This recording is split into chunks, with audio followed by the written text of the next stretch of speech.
Hey friends, you're watching BrainStormAcres. I'm Henry. It's hard to believe that just 1 week ago, the Ranch House Cafe was the site of a lot of people working really hard. Today, I'm going to give you a little peek inside. It's changed a lot.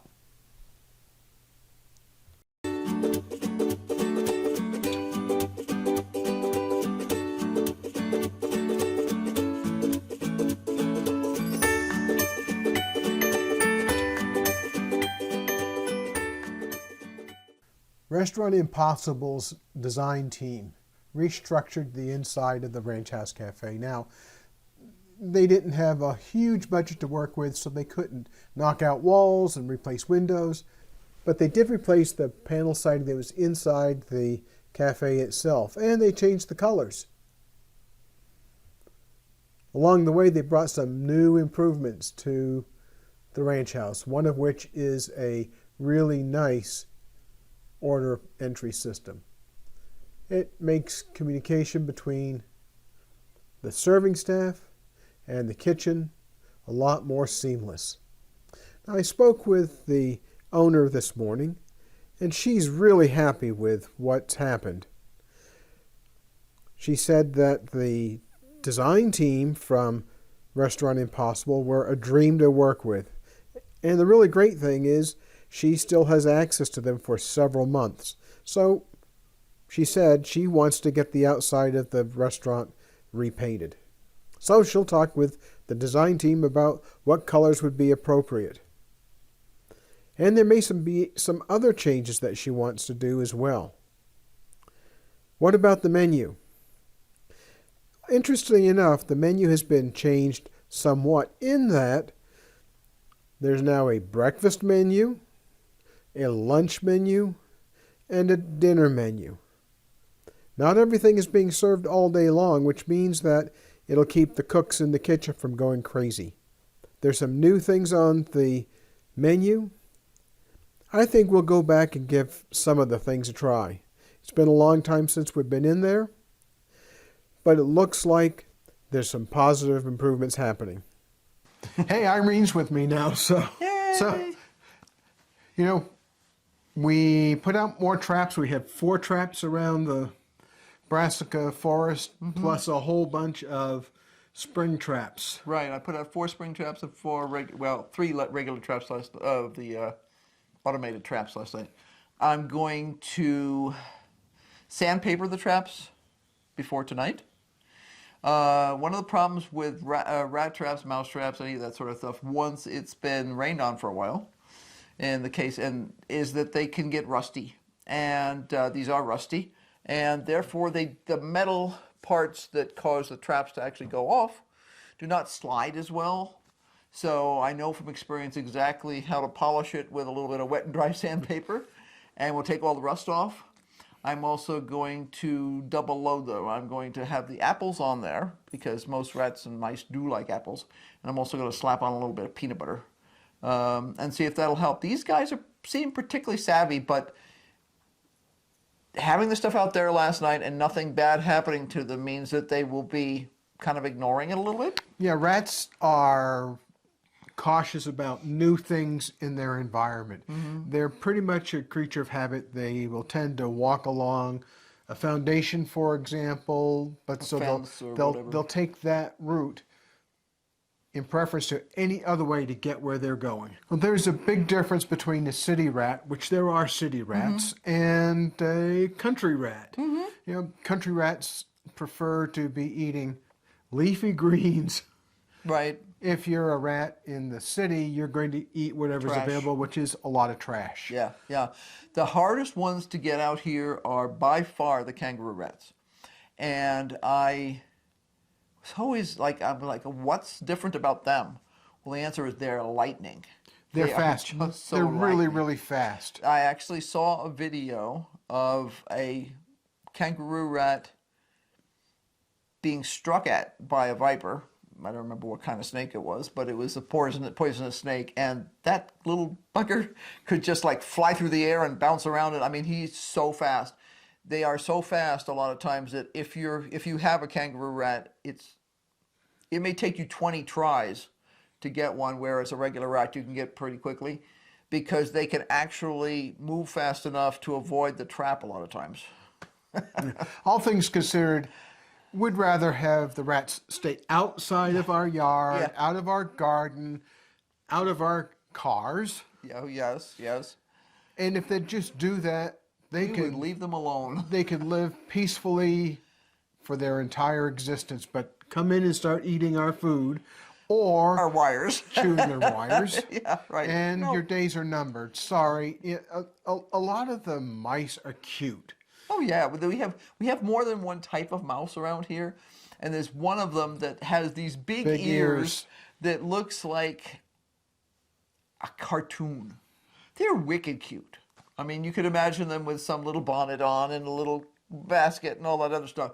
But I tell you what, when they're chewing on my wires in my car, they're not cute anymore. Now we're going to go ahead and run some footage of the mice that, not Rats. mice, they were full-on rats. They were full on rats. Now, those are not the biggest ones I've ever seen.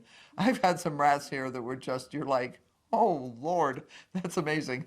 Pounds of rat meat. Pounds of rat meat, yeah. Well, Yeah, so we're going to go ahead and run some footage of the rats working on our brassica forest. last night, yeah. It's worthwhile watching to see what they're doing, because part of what we're busy doing using the game camera was we're trying to figure out where they're coming from, what their route is to get to our brassica forest, and if we could figure out a way to keep them out, we would, but barring that, We would have to build a hardware cloth cage. and we've done that before, but you know, even if you do that, the rats get really persistent and they'll try to dig under. So let's go ahead and roll the footage, and then we'll come back because we have something else to talk about. Well, you may not enjoy the footage, but hopefully you'll learn something from it. Right, and you know, we've had a couple people say, wow, I didn't think about this. Or we've had people tell us who were living down south, oh, there's nothing living like that where we, and then, you know, after their stuff is all chewed to death, then they're like, wow, I guess you were right. It's one of the reasons we encourage people to use game cameras. I know game cameras are incredibly expensive, but if you buy a pack of game cameras, say on Amazon or something like that. Yeah, we have a link in our show notes that would take you to an Amazon store that has the least expensive game cameras that we've found. They were And decent. and I they mean, you work know. well. Knowing what's going on, I mean, we thought this damage was actually being done by squirrels or Or chipmunks. chipmunks, yeah.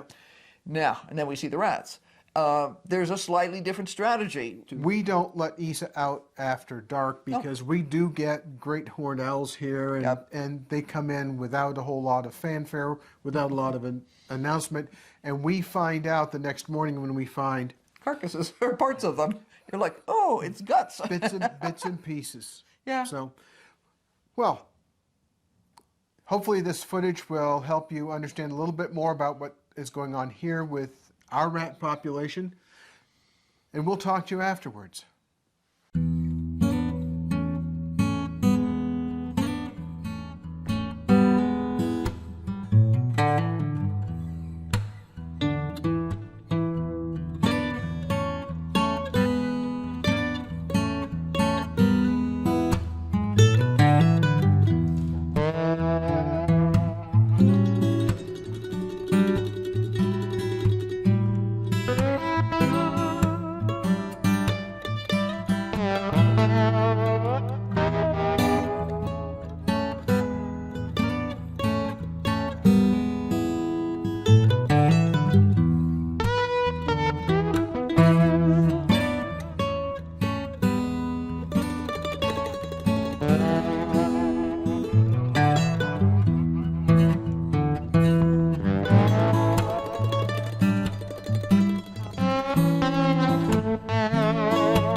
You may know that Irene carried a federal processing license for many years for food production.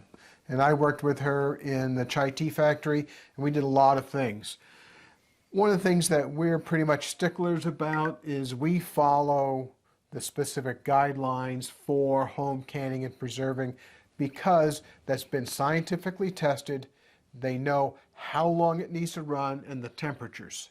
So we had somebody make a comment about watching their pressure canner, and the pressure gauge was going up above the pressure that they needed, which was 10 pounds. And they were concerned about that. Well, the first thing is you can't trust the pressure gauge. There's a much better thing to trust. Physics. Why don't you pull that off? That does not come off. Oh, it doesn't. No, this is one of my older canners, and you can dismantle it, but I'm not going to dismantle anything.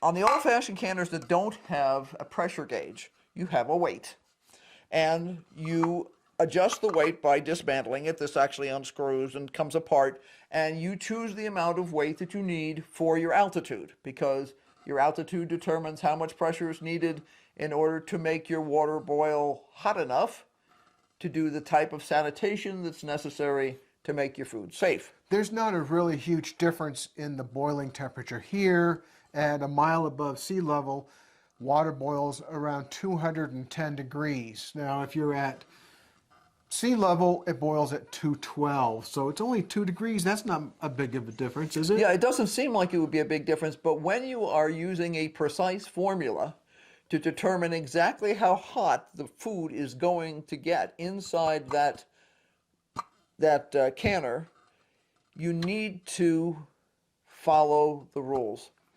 This is a really nice pressure canner because it doesn't have a pressure gauge. Right. Sometimes people sort of freak out because of what the pressure gauge is doing. Now, if you start heating up a pressure canner without the jiggler on, let's just call this a jiggler. Yeah, it's a weight, but people call it a weight or a jiggler. So if you don't have the jiggler on, you'll see some steam start coming out of that hole that the jiggler goes on. Right. And on my other one, I couldn't get to it without excavating too hard because we're not currently canning. My other one has both it's a big all-American canner. It has both a removable weight and a pressure gauge. So the pressure gauge, if you look at it, it's going to start showing pressure on the gauge before it's actually pressurized the vessel. These jigglers work by physics, as Irene said. It's a certain weight. It guarantees that this pressure canner is going to achieve 10 psi if you're at a certain altitude, 15 psi if you're in our area. When it jiggles, that's good. You want to get it to jiggle 2, 3, maybe 4 times a minute. And that's saying that there's enough pressure going on, there's enough heat. Right. When the jiggler stops moving and you're in the middle of canning, what do, Irene? Technically speaking, you are supposed to start all over again with your timing because you don't know what's going on inside those jars. If you allow your canner to cool down the way you're supposed to and make it safe enough to be able to release the steam and all that other stuff, and now you've taken off the lid, sometimes when you pull your jars out of that canner, they will still be boiling. And that's one of the reasons we tell you never ever to put it on an unprotected surface. You have to put it on a towel so that you don't get thermal shock to shatter the glass. In fact, when we can, every time we bring those cans out, unless we've just let it set overnight, which we do sometimes. Yeah, sometimes, if you finish at 9:30 at night, I'm not waiting 3 hours. But if you just wait for your ability to take the lid off the canner and you pull those jars out, they're boiling. There'll be bubbling going on. Yeah. So it does get hot. It's what it's supposed to do. Now we're going to do another show here this week. I'm not sure whether it'll be tomorrow. Probably we'll do it for tomorrow. That goes over all these different styles of canners and the weights and how the pressure gauge relates to the weights. Right. The first thing is Ignore the pressure gauge. Don't rely on them. Yeah. If you're going to rely on the pressure gauge, you must get it recertified every single year. Yeah. And you may need to get it certified more often than not. Right, because, okay, say you bang your pressure gauge. You could be screwing it up without knowing it. So, you know what time it is? Yes. What time is it? It is time to say, be sure to like, subscribe, and hit that notification bell, because obviously we're going to be doing a ton more. Yeah, we drove to Flagstaff today to return the rental car. That was the replacement for the rental car. That was the replacement for our car that had the wire chewed on. Remember we talked about rats and wires being chewed? Mm-hmm. We got the car back today. Everything's fine. Mm-hmm. We got the car to Flagstaff. That was fine, but it took all day. Yeah. Again. Yeah, it does that.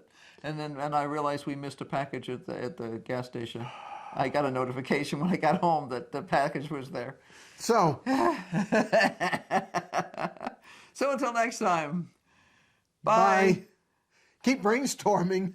Yeah, obviously we do. Your shield. Nice shield. It has a nice boss on it too.